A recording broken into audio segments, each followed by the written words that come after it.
Hello दोस्तों, welcome my YouTube channel. दोस्तों, आज आप सबके लेकर आए हैं UP special Uttar Pradesh GK का क्वेश्चन, जिसमें आज हम सब इसमें कवर करेंगे 20 वेरी मोस्ट इम्पॉर्टेंट क्वेश्चन। दोस्तों, यदि आप सब इससे पहले यदि आप वीडियो नहीं देखे हैं तो प्ले लिस्ट में जाकर सब वीडियो को ज़रूर देखें। वहाँ पर कंप्यूटर, यूपी जीके और पेट के लिए मतलब तरह तरह के जितने भी आप सबकी तैयारी है यूपी से संबंधित एग्ज़ाम के लिए, तो आप सब देख सकते हैं। ठीक है।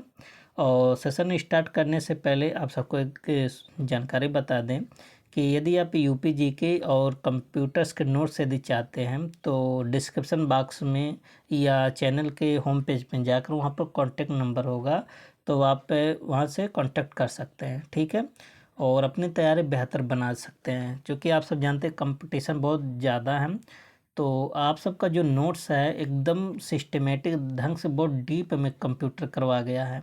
आप सब एक बार यदि पढ़ेंगे तो आप सब समझेंगे कि हाँ ये नोट्स है ना। तो क्योंकि आप सब कंप्यूटर के लिए कहें या चाहे यूपी जीके के लिए तो लेवल अच्छा आ रहा है। यदि आप सबका कुछ नंबर बढ़ जाते हैं, 2 4 10 नंबर यदि बढ़ भी जाते हैं ना, तो आप सबका जो नोट्स है बहुत यादगार रहेगा। ठीक है।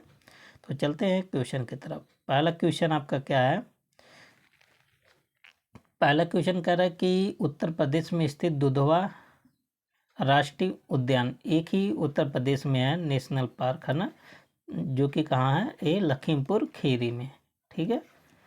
को टाइगर रिजर्व का दर्जा किस वर्ष प्रदान किया गया था और वह किन प्रमुख जैव विविधताओं के लिए प्रसिद्ध है ना।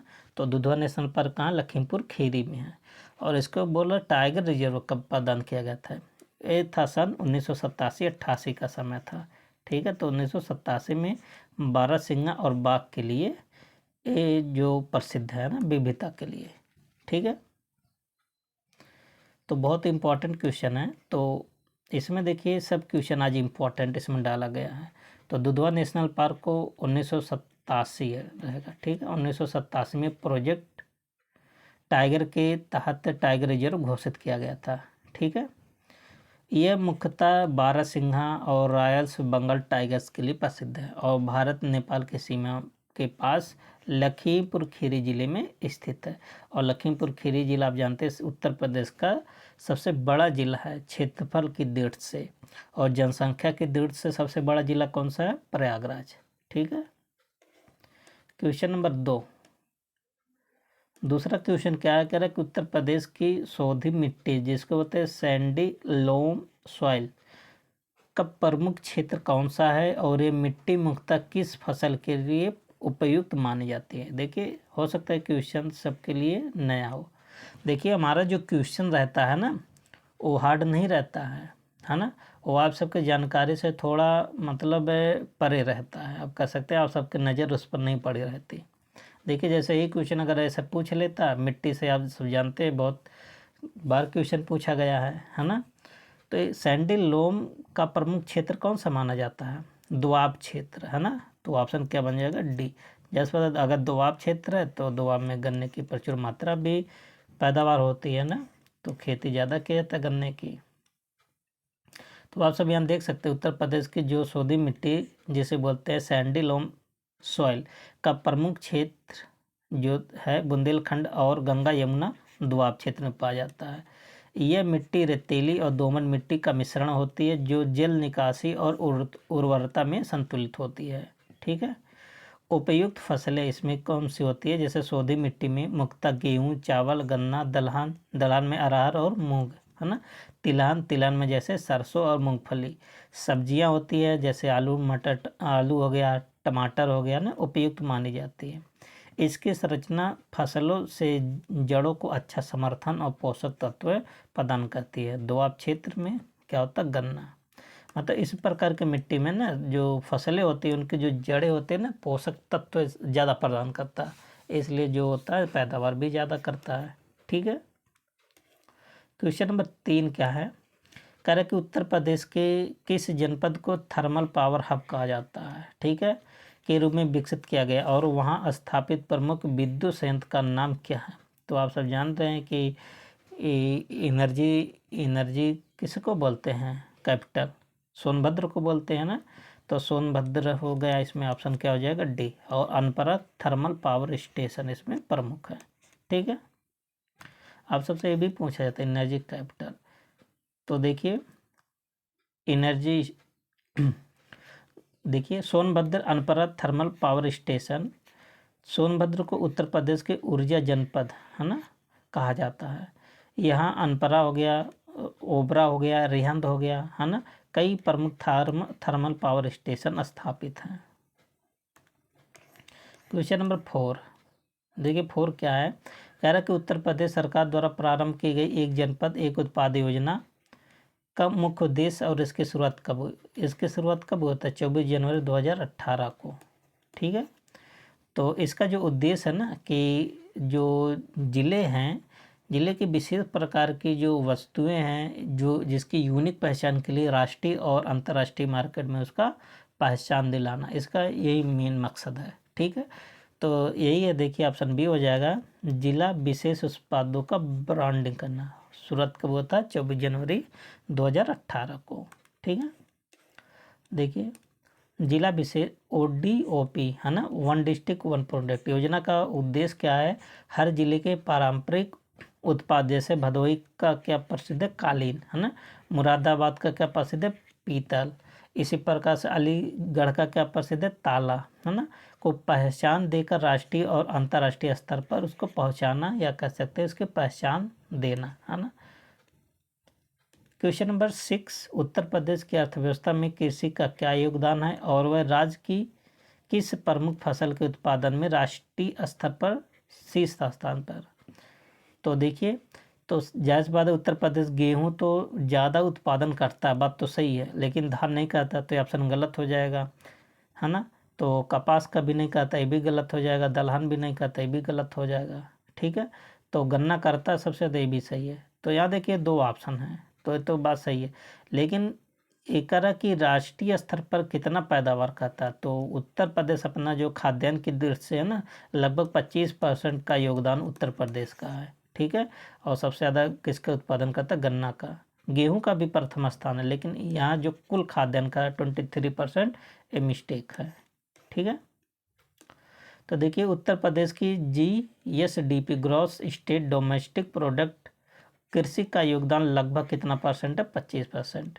यह राज्य भारत में गन्ने का सबसे बड़ा उत्पादक है, जिसकी खेती पश्चिमी और मध्य यूपी में प्रमुख रूप से होती है। जैसे मेरठ हो गया ना, शाहजहाँपुर मेरठ हो गया, मतलब पश्चिमी उत्तर प्रदेश में गन्ना ज़्यादा होता है। और सबसे ज़्यादा चीनी कौन बनाता है? अपना उत्तर प्रदेश। सबसे ज़्यादा चीनी की मिल कहाँ है? महाराष्ट्र में। और दूसरे नंबर पर कहाँ है? अपने उत्तर प्रदेश में। ठीक है, उत्तर प्रदेश में प्रयागराज कुंभ का आयोजन किस विशेष खगोलीय संयोग पर होता है? इसका ऐतिहासिक महत्व क्या है? अब देखिए, जो प्रयागराज में जब महाकुंभ लगा था ना, तो इसको भी बहुत एकदम शोरगुल से चर्चा हुआ था कि इतने साल बाद, 140 साल बाद ऐसा दृश्य देखा जाता है ना, इसलिए ज़्यादा इम्पोर्टेंट है। एकदम तब कस एकदम भीड़ प्रयागराज में जुट गया था। ठीक है, तो इसका जो संयोग देखा जाता है ना, सूर्य गुरु संयोग है ना, क्या देखा जाता है? सूर्य गुरु संयोग, और अमृत मंथन कथा पर आधारित है। ठीक है, देखिए इसमें क्या होता है? सूर्य गुरु संयोग प्रयागराज में जो महाकुंभ मेला होता है 12 वर्ष में लगता है। ठीक है, जब सूर्य और गुरु मकर राशि में होते हैं तब। यह आयोजन अमृत मंथन की पौराणिक कथा पर आधारित है, जिसमें देवताओं और असुरों ने अमृत के लिए संघर्ष किया था। ठीक है, क्वेश्चन नंबर 8, उत्तर प्रदेश के किस ऐतिहासिक स्थल को यूनेस्को द्वारा वर्ल्ड हेरिटेज सिटी का दर्जा मिला है और वह किस कालखंड से है?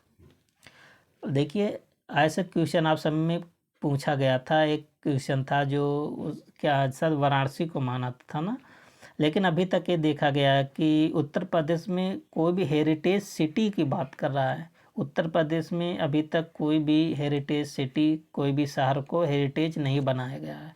ठीक है, तो ऑप्शन यहाँ हो जाएगा ई, नॉन ऑफ दीज, इसमें से कोई नहीं होगा। ठीक है, अच्छा बहुत लोग फतेहपुर सीकरी, अकबर का काल ये सब मारेंगे ना। उत्तर प्रदेश में 3 ही स्मारक को दिया गया है, वो सिटी नहीं है, स्मारक है। ठीक है, जैसे आगरा का ताजमहल हो गया है ना, 1983 में दिया गया था। अब देखते हैं इसके बारे में। तो ऐसे क्वेश्चन आया था, सभी स्टूडेंट कंफ्यूज हो गए थे और संयोग से आयोग ने भी उसका आंसर माना था वही, फिर उसके बाद करेक्शन किया था। उत्तर प्रदेश में कोई भी शहर या ऐतिहासिक स्थल द्वारा वर्ल्ड हेरिटेज सिटी में दर्ज नहीं हुआ। ठीक है, यूनेस्को विश्व धरोहर स्थल की सूची में उत्तर प्रदेश के 3 प्रमुख स्थल शामिल हैं। 3 है, ताजमहल एक है और आगरा का किला, ये दोनों 1983 में 1983 में शामिल किया गया था। ठीक है, और फतेहपुर सीकरी तीसरा, इसको 1986 में शामिल किया गया, लेकिन इन्हें वर्ल्ड हेरिटेज सिटी का दर्जा नहीं दिया गया। वर्ल्ड हेरिटेज सिटी का दर्जा भारत में केवल अहमदाबाद गुजरात में है, जो इसको 2017 में दिया गया था, और जयपुर को, जो कि राजस्थान की राजधानी है, 2019 को प्राप्त है। ठीक है, उत्तर प्रदेश में किसी को हेरिटेज सिटी में शामिल नहीं किया गया था, है ना। क्वेश्चन नंबर 9, उत्तर प्रदेश के किस जिले में पारंपरिक हथकरघा उद्योग को जीआई टैग प्राप्त हुआ है और वहाँ के प्रसिद्ध उत्पाद का नाम क्या है। हथकरघा के लिए जीआई टैग किसको मिला है, आप जानते हैं भदोही। भदोही का क्या प्रसिद्ध है, हस्त निर्मित कालीन। ठीक है, आगे क्या है, भदोही जिला भारत का प्रमुख कालीन उत्पादक क्षेत्र है और इसे कारपेट सिटी के रूप में भी जाना जाता है। ठीक है, और भदोही के कालीन को जीआई टैग प्राप्त है, बहुत फेमस है ना। अगला क्वेश्चन क्या, उत्तर प्रदेश के किस विश्वविद्यालय को भारत का पहला डिजिटल विश्वविद्यालय घोषित किया गया है और इसकी स्थापना का वर्ष क्या है। ठीक है, देखिए, जो उत्तर प्रदेश का जो पहला डिजिटल विश्वविद्यालय ना, किसको बनाया गया है, डॉक्टर एपीजे अब्दुल कलाम प्राविधिक विश्वविद्यालय, जिसको बोलते हैं AKTU। ठीक है, ऑप्शन क्या बन जाएगा, ई। ठीक है, इसका ऑप्शन क्या बन जाएगा, ई। उत्तर प्रदेश का पहला डिजिटल विश्वविद्यालय डॉक्टर APJ अब्दुल कलाम प्राविधिक विश्वविद्यालय लखनऊ को घोषित किया गया है। ठीक है, इसे भारत का पहला पूर्ण डिजिटल विश्वविद्यालय माना जाता है, जहां सभी शैक्षणिक और प्रशासनिक प्रक्रियाएं डिजिटल रूप से संचालित की जाती हैं। इसकी स्थापना 8 मई 2000 को हुई थी और इसे पहले उत्तर प्रदेश की तकनीकी विश्वविद्यालय के नाम से जाना जाता था। ठीक है, 2015 में इसका नाम बदलकर क्या कर दिया गया, डॉक्टर APJ अब्दुल कलाम प्राविधिक विश्वविद्यालय। ठीक है, स्थापना वर्ष आप सबको आना चाहिए। ठीक है, 8 मई 2000 को। क्वेश्चन नंबर 11 कह रहा कि राष्ट्रीय जलमार्ग संख्या मतलब ENW1 किस नदी पर स्थित है और किसके मध्य ये किन शहरों को जोड़ता है। तो आप जानते हैं किस नदी पर बना, गंगा नदी पर। यहाँ देखिए गंगा 2 जगह है। ठीक है, तो ये 3 ऑप्शन तो हट गया ऐसे। और किसको जोड़ता, प्रयागराज को तो जोड़ता है, ये भी बात सही है, नहीं।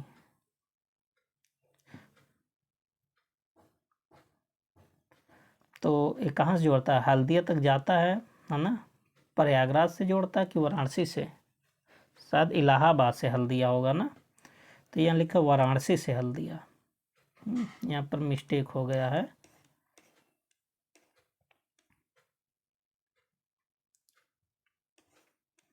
यहाँ पर क्वेश्चन मिस्टेक है। ठीक है, इसको मिस्टेक कर लीजिए, है ना। शायद प्रयागराज से इसको हल्दिया तक जोड़ता है। ठीक है, छोड़िए इसको। उत्तर प्रदेश के किस शहर को काष्ठ शिल्प नगरी कहा जाता है और वह कौन सा उत्पाद या जीआई टैग है। ठीक है, और वहाँ का कौन सा उत्पाद और जीआई टैग है, तो आपको बताना है। तो किसको कहा जाता है, सहारनपुर को लकड़ी नक्काशी के लिए प्रसिद्ध है। ठीक है, अगला आगे क्या, सहारनपुर का काष्ठ शिल्प है ना विश्व प्रसिद्ध है, यहाँ के हस्तशिल्प उत्पादों को जीआई टैग प्राप्त है, यह निर्यात में भी महत्वपूर्ण योगदान देता है। ठीक है, क्वेश्चन नंबर 13 उत्तर प्रदेश में संचालित माटी कला बोर्ड का उद्देश्य क्या है और इसके अंतर्गत कौन से पारंपरिक कार्य को बढ़ावा दिया। जैसे माटी कला से संबंधित है, ज़्यादातर इसके माध्यम से कुम्हार लोग इसके माध्यम से जुड़े रहते हैं ना। तो कुम्हार शिल्प इनके माध्यम से अटैच होते हैं और जिसके माध्यम से मिट्टी के बर्तन बनाए जाते हैं। सरकार ने इसका मतलब प्रोत्साहन करने के लिए शुरू किया है ना, जिसके माध्यम को रोजगार मिले। उत्तर प्रदेश सरकार ने कुम्हारों को आत्मनिर्भर बनाने हेतु माटी कला बोर्ड की स्थापना किया। है ना, जिससे पारंपरिक मिट्टी कला जैसे दिया हो गया, सुराही हो गया, मूर्तियाँ हो गया, ये सब प्रोत्साहन मिल सके, है ना। क्वेश्चन नंबर 14, उत्तर प्रदेश राज्य औद्योगिक विकास प्राधिकरण यूपी सीडा की प्रमुख औद्योगिक परियोजना कौन सी है, जिसे दिल्ली मुंबई औद्योगिक कॉरिडोर के अंतर्गत विकसित किया जा रहा है ना। तो इसमें कुछ नहीं है, तो इसका भी आंसर हो जाएगा ई हो जाएगा, नॉन ऑफ दीज। ठीक है, इसके बारे में आपको जानना बहुत इंपॉर्टेंट है, यूपी सीडा और दिल्ली मुंबई से कौन जोड़ता है। ठीक है, देखिए जिसको बोलते हैं ट्रांस गंगा सिटी, उत्तर प्रदेश के उन्नाव में यूपी सीडा की एक महत्वपूर्ण परियोजना है, लेकिन ये दिल्ली मुंबई औद्योगिक कॉरिडोर का हिस्सा नहीं है। डीएमआईसी के तहत उत्तर प्रदेश में जो प्रमुख परियोजनाएं हैं उनमें एकीकृत औद्योगिक टाउनशिप मतलब ग्रेटर नोएडा और मल्टी मॉडल लॉजिस्टिक्स हब तथा मल्टी मॉडल ट्रांसपोर्ट हब शामिल है, जो गौतम बुद्ध नगर के दादरी में 479 हेक्टेयर क्षेत्र में विकसित हो रहा है। ठीक है, क्वेश्चन नंबर 15 कह रहा है कि उत्तर प्रदेश में कौन सी प्रमुख नदी गंगा को सबसे ज़्यादा प्रदूषित करती है और जिसे ई कॉलोनी ड्रेन भी कहा जाता है। अच्छा, सबसे ज़्यादा जो गंगा, सबसे बड़ी गंगा की जो सहायक नदी है ना, वो कौन सी है? यमुना नदी। और जो काली नदी है ना, ये भी गंगा की सहायक नदी है और ये भी इसको क्या करती है, ज़्यादा प्रदूषित करती है, जिसको इसे क्या बोला जाता है? ई कॉलोनी ड्रेन। ठीक है, आगे क्या है देखिए, काली नदी जो कि सहारनपुर और मुजफ्फरनगर से होकर गुजरती है और भारी औद्योगिक कचरे के कारण गंगा में प्रदूषण का स्रोत बनती है, इसे क्या बोला जाता है? ई कॉलोनी ड्रेन भी कहा जाता है ना, ज़्यादा प्रदूषित करने के कारण। उत्तर प्रदेश के किस ऐतिहासिक स्थल पर झांसी की रानी लक्ष्मीबाई का जन्म हुआ और उस स्थल को अब किस नाम से जाना? तो झांसी की रानी, आप कह सकते रानी लक्ष्मीबाई का जन्म कहाँ हुआ था? वाराणसी में हुआ था और किस नाम से जाना जाता है? भदौनी मोहल्ला। ठीक है, बहुत इम्पोर्टेंट सब क्वेश्चन है। देखिए, रानी लक्ष्मीबाई का जन्म कहाँ हुआ था? बनारस में, है ना। बनारस के भदौनी मोहल्ले में 19 नवंबर 1828 को हुआ था। बाद में वह झांसी की रानी बनी और 1857 की क्रांति में वीरगति को प्राप्त हुई। अच्छा, इनका जो आपसे कह सकते हैं ना लालन पालन कहाँ हुआ था, आप कह सकते हैं इनका बचपना कहाँ हुआ था? कानपुर के बिठूर में। ठीक है, जन्म तो बनारस में था लेकिन ये पली बड़ी कहाँ थी? कानपुर में। उत्तर प्रदेश के किस शहर में स्थित राजकीय पुरातत्व संग्रहालय में हड़प्पा से लेकर मौर्य काल तक की दुर्लभ मूर्तियां संग्रहित है? तो ये कहाँ पर है? मथुरा में है। ठीक है, ऑप्शन क्या बन जाएगा? डी। मथुरा संग्रहालय जिसका पूर्ण नाम क्या है? करजन संग्रहालय। ये भी पूछा जाता है कि मथुरा संग्रहालय का पूर्ण नाम क्या था? करजन। तो करजन कौन था? आप सब इसको जानते हैं, करजन दुर्जन, है ना। में मौर्य काल, शुंग वंश, है ना, कुषाण, गुप्तकालीन अनेक मूर्तियां संरक्षित है जो भारत की प्राचीन कला को दर्शाती है। क्वेश्चन नंबर 18, उत्तर प्रदेश का जो सफाई महोत्सव है किस उद्देश्य से प्रारंभ किया गया था और किस जनपद में मनाया जाता है? तो सफाई महोत्सव कहाँ मनाया जाता है? इटावा में मनाया जाता है ना। तो बी हो जाएगा। देखिए यहाँ पर एक ही जगह इटावा है। ठीक है, और लोक संस्कृत के रूप में मनाया जाता है। देखिए, सफाई महोत्सव की शुरुआत इटावा में हुआ। ठीक है, और जहाँ एक क्या है, गांव है, सफाई गांव से प्रारंभ हुआ था, जिसका उद्देश्य उत्तर प्रदेश की लोक संस्कृति, नृत्य, कला और खेल को बढ़ावा देना है। ठीक है, क्वेश्चन नंबर 19, उत्तर प्रदेश की कौन सी योजना शहरी गरीब महिलाओं को स्वयं सहायता समूह के माध्यम से स्वरोजगार देने के लिए शुरू किया गया? तो इसका नाम ही है स्वयं योजना। किसको जोड़ता है? शहरी जो गरीब महिलाएं हैं उनको स्वयं सहायता समूह से जोड़ा जाएगा, है ना। SHG के माध्यम से क्या किया जाएगा? जोड़ा जाएगा।